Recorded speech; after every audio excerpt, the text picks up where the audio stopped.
Hello and welcome to Chapter 6.3 from Stevens' Introduction to Statistics, the Think and Do book. In this chapter we're going to talk briefly, and this is just a one-page section here, on sampling distributions. And basically what that's asking us, what we're looking to find here is what information from samples can be directly related to the same information from populations. So I'm going to go into full screen mode here just to get a larger view. And I want you to recall something. Recall that parameters come from populations. You know, mean, standard deviation, median. Those are, if you take those from a population, they're called parameters. If it comes from a sample, they're called statistics. Right? And in this little section here, we're going to see which statistics are good estimators of population parameters.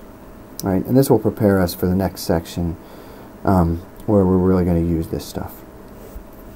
Okay, so we start off with a population. Our population is 3 numbers. And we have just a very small population to do this demonstration, but it's enough to see the sort of picture. So the entire population consists of these 3 numbers, 2, 3, and 7. And now we're going to start taking samples from this population. And we will take samples of size 2. And we're going to actually list them all out. We're going to allow replacement, which means you can have a sample, you can take 2 out, and then replace it and get 2 again. But if you look at all the possible samples of size 2, we get 2, 2, and I'm looking here at this column. 2, 2, 2, 3, 2, 7. 3, 2, 3, 3, 3, 7, 7, 2, 7, 3, 7. So I have 9 possible samples of size 2. And that's why our population was so small. I want to be able to list every sample. Right? And so we're able to list every sample here, and that list is this first column. Now, if you take the sample mean from each one of these, the mean of 2 and 2 is obviously 2.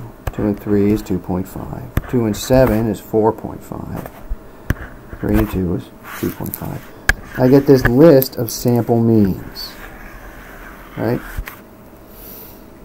And so with that list of sample means, I can actually take the mean of the sample mean. So if I take the average of all of these, I get 4.0.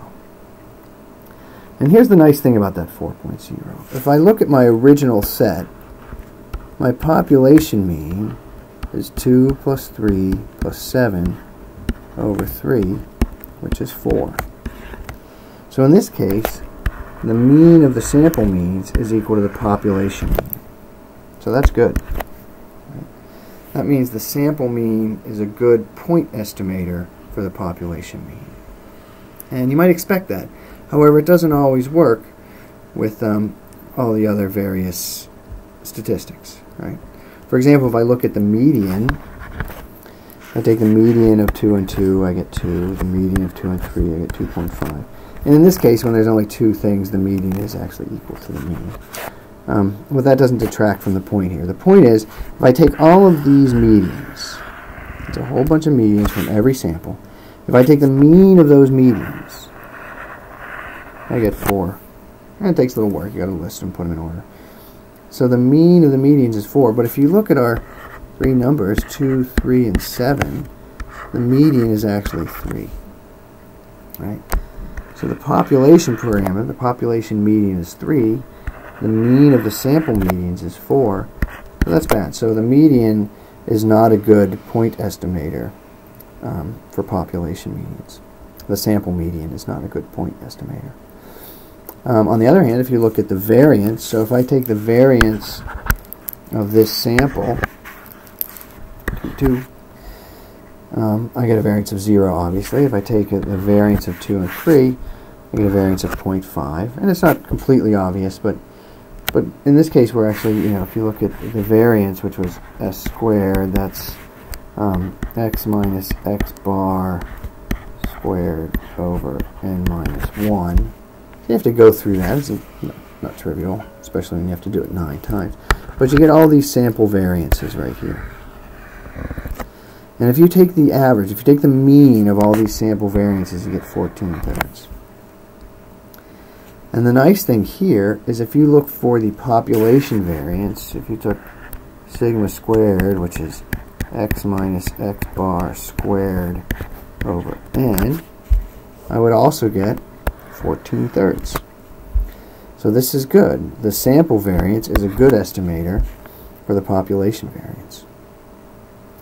And you would think that would transcend to the standard deviation, but in fact it doesn't. If you were to use the standard deviation, take the sample standard deviation for all of these samples, you would get this list of standard deviations. And again, those standard deviations would come from this formula. It's the square root of the variance. So all those sample standard deviations are here. And if you take the average of all those standard deviations, you get 1.6. Now the problem is, if you look for the population standard deviation, which looks like that, you actually get a population standard deviation of 2.2. So notice the average of the sample standard deviations does not equal the population standard deviation. So the standard deviation is not a good estimator of the population standard deviation. So that's bad. And then if you look at proportions, right, so we've gone mean, median, variance, standard deviation. Let's take a quick look at proportions, because that'll be important later on in the next chapter. So if you look at our first sample here, 2, 2, I'm looking at the proportion of odd numbers. That's 0 out of 2, right? If you look at 2, 3, the proportion of odd numbers is 1 out of 2. 2, 7, 1 out of 2. 3, 2, 1 out of 2. If you look at 3, 3, or 3, 7, they're both odd numbers, so the proportion of odd numbers is 2 over 2, or 1, right? And if you keep going through that, you get these various proportions of odd numbers, right, from each sample. And if you average all of these proportions, you get 2/3, right? You have to add all those numbers up and divide by 9, and you get 2/3. And the nice thing is, if you look at our population, 2, 3, and 7 there, it's right here. It's our population right here. Population. The proportion of odd numbers, there's 2 out of 3, 2/3. So the average of the sample proportions is equal to the population proportion. So that's good. So that's what we mean by a match. You know, which of these is a good estimator? Which sample statistics are good estimators for population parameters? And the mean is good, the variance is good, proportions good, and the bad is median and standard deviation. Right.